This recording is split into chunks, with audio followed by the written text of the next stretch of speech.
Hey everybody, Dr. Jeff Wienke here with Capital Foot and Ankle, and I wanted to talk today about external fixators. And this talk is actually designed more for surgeons than it's going to be for the general public or for patients. So I put on a lot of external fixators. I do a lot of talks on external fixators, and I get a lot of questions about my technique, my approach. My approach is a little bit different than a lot of physicians. I don't like the pre-built frame with the long heel or foot plate with the forefoot arch. I think it's too long. I think it takes too long to get lined up. I don't think it gives you enough ability to manipulate the frame, particularly in Charcot when you don't know what you're going to get with the foot, particularly with the amount of shortening that you might get. So I wanted to put this together so when doctors ask, how I put my frame together, what my approach is, I'll have something for you guys to look at. So the way I start my frames is I will take a skinny wire and I throw it transversely across the heel. My goal is to be perpendicular to the long axis of the calcaneus and parallel with the floor.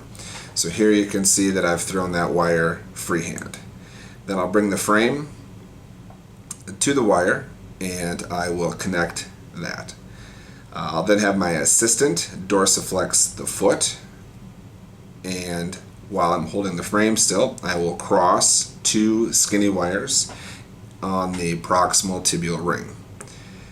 Following that, we'll make sure that everything is lined up, that we're concentric, that we're down the center of the leg.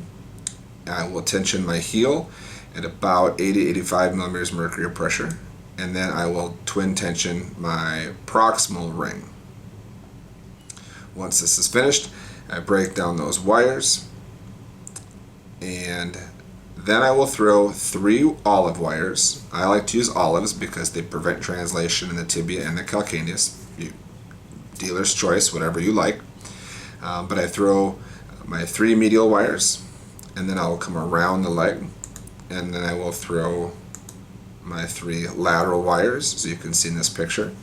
So I've got all 6, again all 6 of those are olives. Then I'll make my stab incisions and my dissection, and then I will actually use a mallet and drive those wires across the leg. Those will get tensioned and then snapped. And now I've got a 3-ring tibial block with 6 wires. I now have 3 wires in the calcaneus for a total of 9 wires. This particular patient, we did a Charcot midfoot fusion and she lost a lot of bone, so her foot is very, very short.